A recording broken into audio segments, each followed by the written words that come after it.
Narito na ang wakas ng mundo. Sinabi ni Hanyena, sa totoo lang, ang pamilya ko ay isang pinaghalong pamilya. Wasak na wasak ang pamilya namin. Napawisan si Jung Minjun at nagsabing, ay. Nagpatuloy si Hanyena, ewan ko kung narinig mo na, pero medyo sikat ang tatay ko noon. Minsan lumalabas pa siya sa RIE, doktor din siya sa isang malaking ospital. At ang nanay ko naman ay isang medical researcher. Naghiwalay sila noong bata pa ako at lumipat sa Amerika si mama. Pagkatapos nun, tumira ako kasama ng tatay ko at ng madrasta ko. Ilang araw ang nakalipas, sinabi ni Hanyena kay Jung Minjun, ano? Ginagawa mo na naman yan? Lumakad palayo si Jung Minjun. Tinawag siya ni Hanyena, so binabaliwala mo na lang ako ngayon. Hoy! Aish, bini ka ba? Kinakausap kita. Pero patuloy pa rin sa paglalakad si Jung Minjun. Napabuntong hininga si Hanyena at ibinulong, sa totoo lang, nakakahiya siya, mahina at walang kwenta. Sabihin ko na lang kay Park Seong-bin bukas na guluhin siya. Tahimik niyang pinanood si Jung Minjun habang lumalakad ito palayo. Maya-maya, pumasok si Hanyena sa gusali at bulong sa sarili, pero kung isipin. Wala rin naman akong karapatang kaawaan si Minjun. Ayoko talagang umuwi. Kung nandyan na naman yung siraulong babaeng yon, magbibihis lang ako at alis agad. Sa kanilang apartment, narinig niya ang mga umbol ng madrasta niya. Ha? Baby. Tumingin si Hanyena sa sahig. Napansin niya ang sapatos at bag ng madrasta niya, at may isa pang peres ng sapatos na panlalaki sa tabi nito. Lalong lumakas ang mga langit-ngit. Bulong ni Hanyena, peste ang siraulong babaeng yon. Iniisip niya sa sarili, hayagang niloloko ng madrasta ko si Papa kasi may hawak siya laban dito. Lagi namang wala si Papa, busy sa ospital. Pumasok si Hanyena sa kwarto niya at naghubad ng uniforme. Biglang sumugod sa loob ang madrasta niya at sumigaw, hoy. Anong ginagawa mo rito ng ganito kaaga? Sagot ni Hanyena, alis na rin naman ako agad. Aish, ang baho mo, amoy alak ka nakakainis. Sigaw ng madrasta niya, hindi ba sinabi ko na mag-doorbell ka muna bago pumasok? Sagot ni Hanyena, bakit ako magdo-doorbell sa sarili kong bahay? Napala. Tumingin siya pabalik na may mapanuksong ngiti at sinabi, dahil ayaw mong marinig ko na may kinakaliwa kang lalaki sa kwarto. Galit na galit ang madrasta niya, hayop kang bata ka. May kikitain kang lalaki, no? Grabe ka. Tingnan mo nga yung palda mo, ang ikli-ikli. Kahit may suot naman si Hanyena na shorts sa ilalim. Sagot ni Hanyena, hehe. Nakakatawa ka, hehe. Ikaw nga tong hayagang nangangaliwa hehe.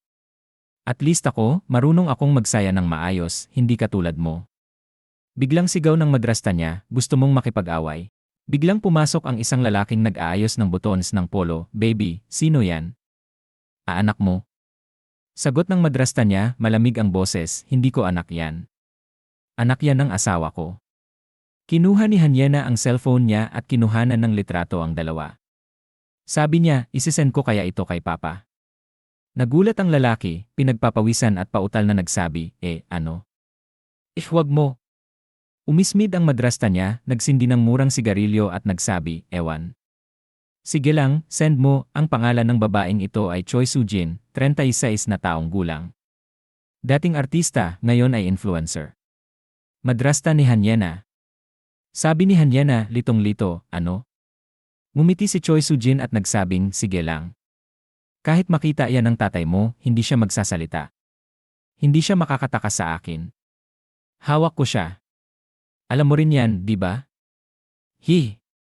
Gusto mo ba marinig ang mga sikreto ni Papa na hindi mo alam? Binuga niya ang usok sa mukha ni Hanyena para takutin ito. Nagpatuloy si Choi Soo-jin, wala naman akong mawawala, kaya kung sisirain ko ang lahat, sino ang mas kawawa? Si Papa mo? Kapag nakipag-divorce siya, tapos siya, hehe.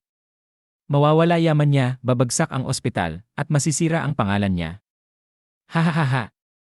Kaya sige, sabihin mo sa kanya na hiwalayan ako. Kya hahaha. Tahimik lang si Hanyena. Pagkatapos ay lumabas siya ng kwarto, siniko si Choi Soo-jin at bulong, si Raulo. Sigaw ni Choi Soo-jin, ano? Si Raulo? Gusto mo talagang makipag-away ha? Nag-aalalang sabi ng lalaki, baby, sobra na yung inom mo. Patuloy sa sigaw si Choi Soo-jin, ha, grabe talaga, hehe. Kamukhang kamukha mo talaga ang nanay mong basura, hehe. Pati dila mo, parehas na parehas, hehehe. Ano nang silbi ng talino kung ugali mo naman basura? Hehe.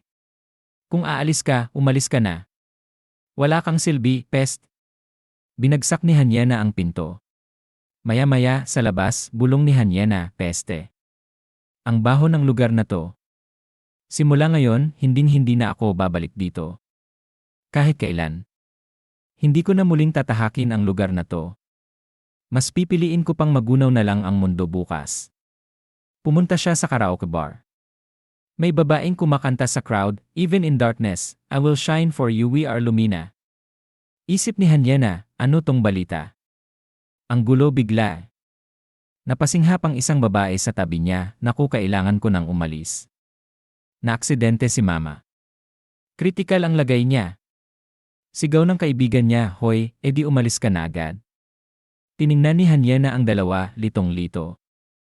Ilang sandali pa, sa labas, habang naglalakad, bulong ni Hanyena, ano?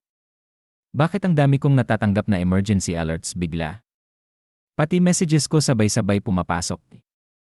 Biglang may sumigaw na lalaki, kaya habang nakatayo si Hanyena, litong-lito, may lalaking tumatakbo papalapit sa kanya at sumigaw, waa. Tumakbo ka. Isang babaeng kasunod din ang tumili, kaya Ilang oras ang lumipas, dumating si Hanyena sa hagdanan ng isang gusali.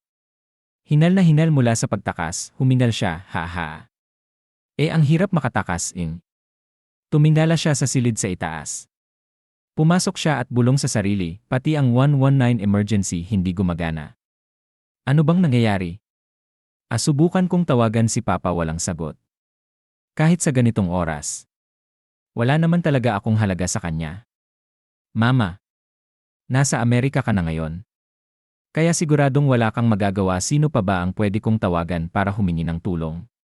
Napahinto siya, nakatitig sa cellphone. Bulong niya sa sarili, yung taong pinakaayaw ko. Nagdial siya. Lumabas sa screen, tumatawag. Stepmother woman, sumagot si Choi Soo-jin at sinabing, ano ba?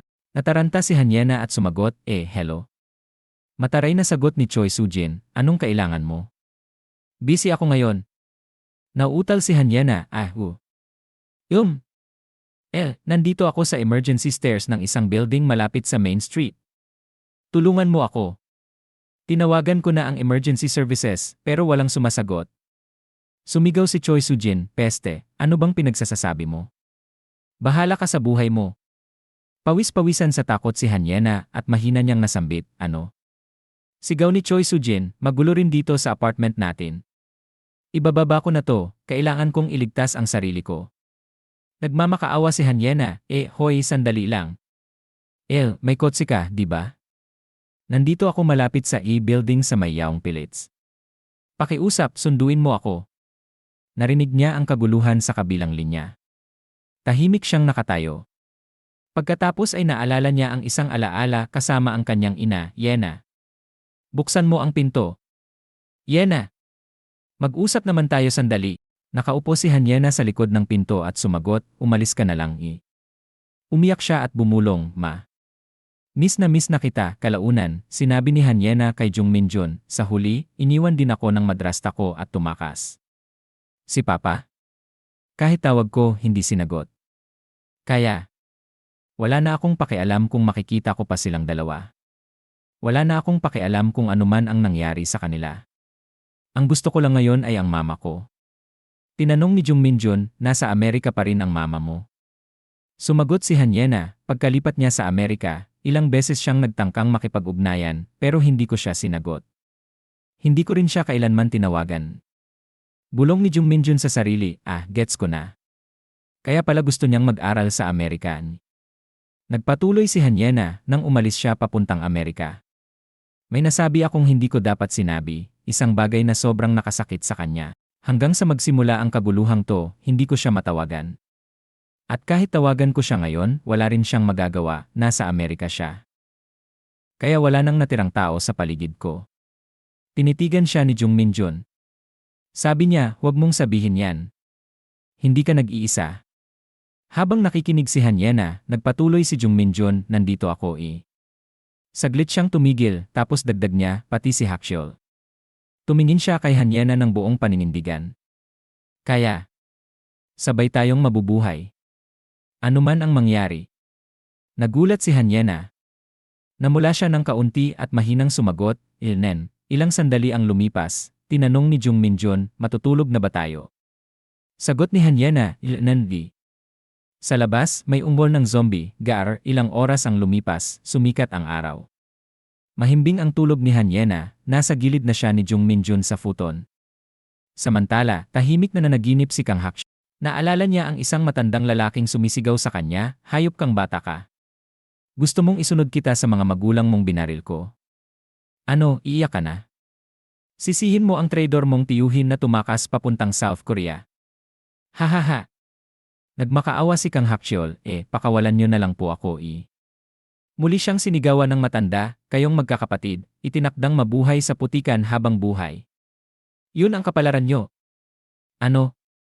Nagagalit ka? Sige, lumaban ka. Biglang nagising si Kang Hakshyol. Narinig niya ang tunog ng makina sa labas. Agad siyang bumangon at nag-isip, tunog ng makina. Pumasok si Seo Jae-hun sa sala at nagsabi, narinig mo yon? Parang may humintong sasakyan sa labas Sagot ni Kang Hakshyol, titingnan ko. Habang naririnig niya ang pagbukas at pagsara ng pinto ng kotse, naisip niya, may kotse nga ano to. Kung maririnig ng mga infected ang tunog ng makina, delikado to. Sino kaya ang nagdala ng sasakyan dito? Tumingin-tingin siya at nakakita ng hagdang bakal. Itinayo niya ito papunta sa bubong. Ilang segundo lang, inakyat na ni Kang Hakshyol ang bubungan. Habang nakatingin sa paligid, bigla siyang nagulat at nalito. At dito na nagtatapos ang video natin ngayon. Maraming salamat sa panonood, sobrang na-appreciate ko kayo lahat. Kung nagustuhan nyo ang content, huwag kalimutang i-like at mag-subscribe para hindi nyo ma-miss ang susunod na mga videos. May gusto kayong sabihin o may tanong? Mag-comment lang sa baba, gusto kong marinig ang opinyon nyo. Hanggang sa susunod, mga kagoto. Stay awesome, stay curious, at kita-kits sa next video.